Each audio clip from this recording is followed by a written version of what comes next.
साथियों, स्वागत है आप सभी का एजुकेशन की 86 में। और रुख करते हैं एक बार फिर से बिहार की तरफ। बिहार में शिक्षकों के एक तरफ ट्रांसफर पोस्टिंग का कार्य चल रहा है, जिसको लेकर एक शुद्धि पत्र जारी किया गया है। आप सभी को बता दें कि 21 नवंबर 2024 को एक ट्रांसफर नीति यानी कि ट्रांसफर रूल को लेकर यहाँ पर नोटिफिकेशन जारी किया गया था।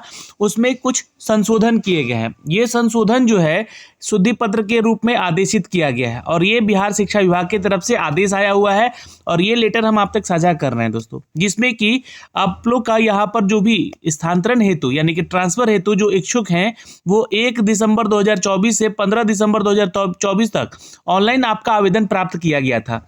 उक्त के निर्धारित अवधि में लगभग 1,90,000 शिक्षकों का विशेष समस्या के कारण जो है ट्रांसफर हेतु अभियोजन प्राप्त हुआ है। देखिए, शिक्षक तो काफ़ी हैं, लेकिन 1,90,000 शिक्षकों का यहाँ पर जो इनको एप्लीकेशन मिला है, उस एप्लीकेशन के जरिए जो है ये ट्रांसफ़र करवाया जा रहा है। अब इस पे क्या होगा, तो इसमें समीक्षा की जा रही है।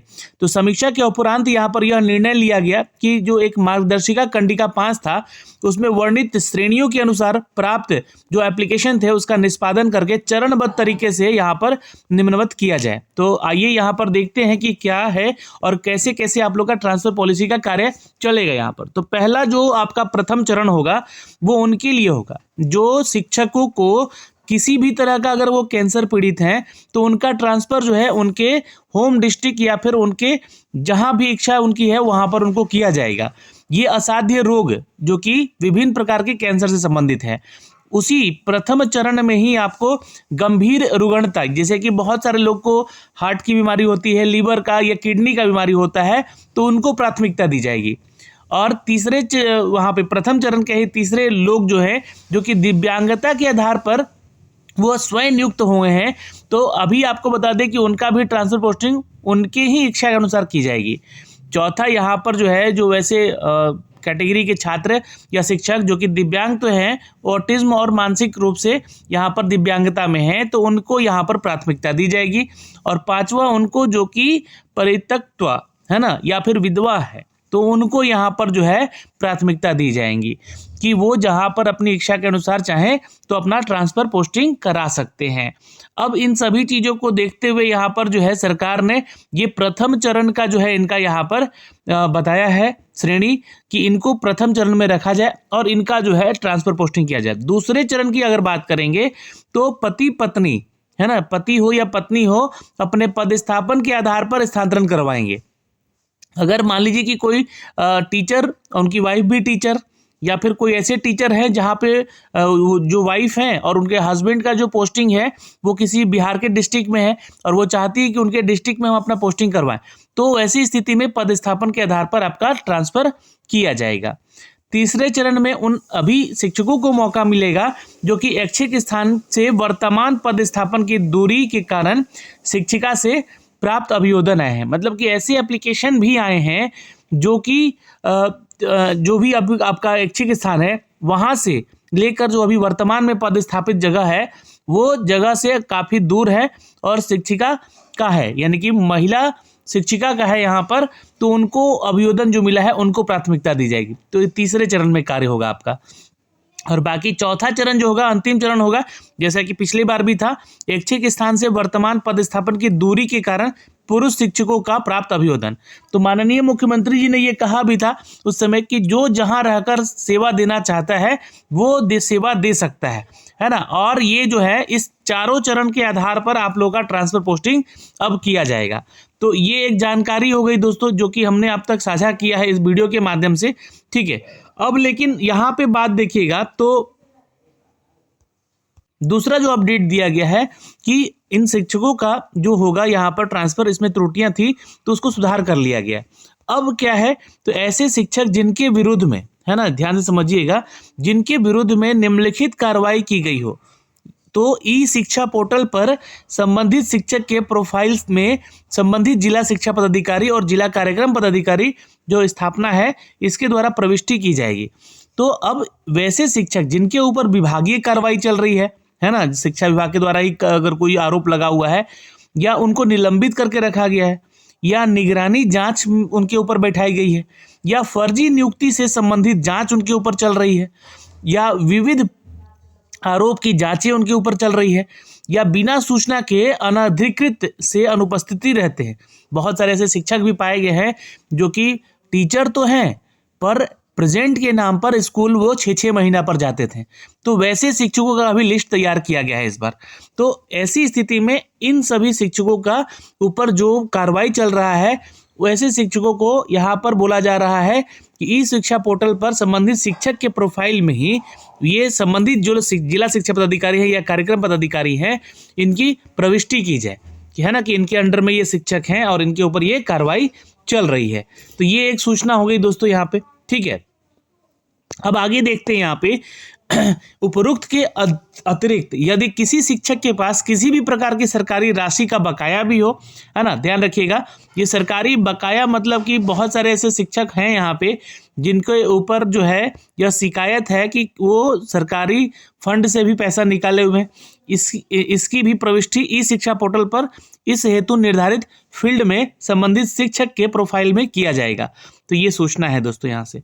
फिर आगे बढ़ते हैं यहाँ पे, तो ये सर्विस स्टेटस के ऊपर जो है कुछ चर्चा हुई है। सर्विस स्टेटस का मतलब आप समझिएगा यहाँ पर कि वैसे शिक्षक जो कि प्रविष्टि हेतु ई शिक्षक पोर्टल पे टीचर मॉड्यूल के अंतर्गत अपडेट सर्विस स्टेटस बटन को क्लिक करने के उपरांत, है ना, जिलावार या प्रखंडवार या संकुलवार या विद्यालयवार कार्यरत शिक्षकों की सूची जो है स्क्रीन पर प्रदर्शित हो जाएगी।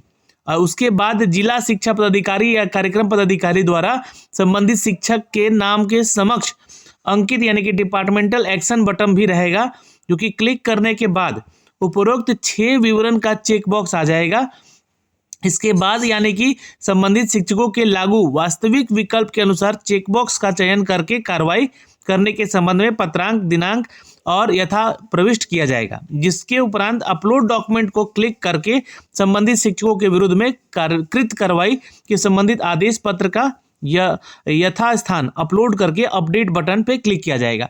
तो ये सर्विस स्टेटस का मतलब क्या है कि ऐसी स्थिति में कोई भी अगर शिक्षक हैं तो उनका ये मॉड्यूल बनाया गया है, ये आपका अपडेट किया गया है, ये त्रुटि अपडेट किया गया है पोर्टल पे कि इस प्रक्रिया के अनुसार ये सारी चीज़ें आपको दिखेंगी। डिपार्टमेंटल एक्शन दिखेगा, अपलोड डॉक्यूमेंट दिखेगा, अपडेट का बटन दिखेगा, जो भी चीज़ें अगर होती है यहाँ पे तो उनको लेकर, ठीक है। अब देखिएगा यहाँ पर आगे बढ़ते हैं, तो ऐसे शिक्षक जो कि निलंबित हैं अथवा उनके विरुद्ध में कोई विभागीय अगर कार्रवाई चल रही है या निगरानी जांच प्रक्रियाएं हैं या ये सब कुछ जो भी हमने अभी आपको बताया है ना, कि फर्जी नियुक्ति की प्रक्रिया है, उनके ऊपर जांच चल रही है, या फिर कोई स्कूल नहीं आ रहे हैं शिक्षक, वैसे शिक्षक जिनके विरुद्ध सरकारी बकाया हो, है ना, स्थानांतरण का पदस्थापन का किया जा सके, परंतु संबंधित जिला शिक्षा पदाधिकारी जहाँ पर वह शिक्षक के पूर्व पदस्थापित हैं, है ना, वो पहले की तरह ही पूर्व से स्थापित हैं और विरमण से पूर्व राशि की वसूली कर ली जाएगी अथवा उनके अंतिम वेतन प्रमाण पत्र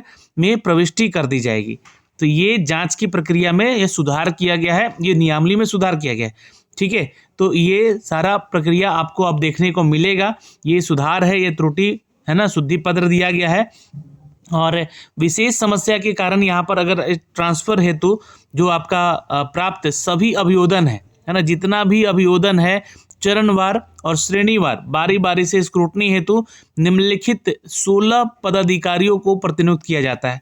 तो ये उनके लिस्ट भी दिए गए हैं, है ना, 16 पदाधिकारियों के लिस्ट दिए गए हैं। यहाँ पे आप लोग देख सकते हैं, ये पूरा का पूरा लिस्ट है, ये पदाधिकारियों के नाम और पद, जो उनका पद नाम है यानी पोस्ट है, ये बताया गया है कि आपका क्या नाम है और ये पद कौन कौन से हैं। ये 16 लोगों का नाम दिया गया, यही लोग इस पे जो है निगरानी रखेंगे और ये कार्य करेंगे। इन सभी प्रतिनियुक्ति पदाधिकारियों के लिए ई शिक्षा पोर्टल पर अलग अलग लॉगिन आईडी जनरेट किया जाएगा। इसके बाद चरणवार और श्रेणीवार अभियोजन रैंडम सूची स्क्रूटनी के लिए पदाधिकारियों के लिए लॉगिन आईडी सॉफ्टवेयर के माध्यम से ही भेजा जाएगा। तो ये प्रक्रियाएं हैं ये जो कि बताया गया है दोस्तों यहाँ पे, है ना, कि जो भी शिक्षक अपना जहाँ पर ट्रांसफ़र चाहते हैं वो फेवरेबल कंडीशन में हैं या नहीं है, ओके हैं या नॉट ओके हैं। ऐसी परिस्थिति में ऐसा बटन भी आपको दिया जाएगा, वहाँ पे आपको दिखेगा, जैसे वो बटन दबाया जाता है उसको सेव किया जाएगा। तो ये प्रक्रिया यहाँ पर जो है बताया गया है इस परिस्थिति में। अब आप यहाँ पे आगे देखते हैं, तो ऐसे सभी आवेदन यानी कि एप्लीकेंट जिनके समक्ष प्रतिनियुक्ति पदाधिकारी द्वारा स्क्रूटनी के उपरांत ओके या फेवरेबल कंसीडरेशन अंकित किया गया है, संबंधित जिला शिक्षा पदाधिकारी के, तो ई शिक्षा पोर्टल पर लॉगिन आईडी के चरणवार, श्रेणीवार यानी कि आपका विद्यालय आवंटन हेतु प्रदर्शित हो जाएगा, आपको साफ साफ वहाँ पर दिखेगा। मतलब कि पूरी तरह से पारदर्शी बनाने का प्रयास किया गया है। और फिर आपको जो है प्रोसीड के बटन पे क्लिक करके उसके बाद अभियोजन में स्थानांतरण हेतु यहाँ पर सभी पंचायत या नगर निकाय विकल्प दिखेंगे। उस उक्त इकाई में रिक्ति की स्थिति भी दिखेगी और स्क्रीनिंग पर प्रदर्शित हो जाएगी। उल्लेखनीय है कि जिलों द्वारा जो विद्यालयवार या शिक्षक की आवश्यकता से संबंधित सूचनाएं यहाँ पर पोर्टल पर प्रविष्ट की जा रही है, जो कि विद्यालयवार रिक्तियों की गणना का आधार होगा। और साथ ही साथ यहाँ पर पदस्थापन यानी कि ट्रांसफ़र पोस्टिंग के उपरांत होने वाली रिक्तियाँ भी इससे समाहित रहेगी। मतलब ये भी पता चल पाएगा कि अब वहाँ पर किस विषय में कितने शिक्षकों की कमी है, ये सारी सूचनाएं वहाँ पर मिलती रहेगी। और इसको करने के लिए देखिए विद्यालय आवंटन की कार्रवाई की जाएगी। एक OTP जनरेट होगा। यदि किसी भी पंचायत नगर निकाय में अधिक विद्यालयों में रिक्त उपलब्धता है तो उसको वहाँ पर एप्लीकेंट के आलोक में यहाँ पर रिक्तियों का अवरोही क्रम में सजाकर ये कार्रवाई किया जाएगा और जल्द से जल्द उन विद्यालयों में शिक्षकों की नियुक्ति भी की जाएगी। तो ये सारी सूचनाएं हैं और अपडेट है ना। और जहाँ पर ऐसी स्थिति में मान लीजिए कि रिक्तियाँ नहीं रही तो वहाँ पर नो वैकेंसी करके भी अपडेट आ जाएगा।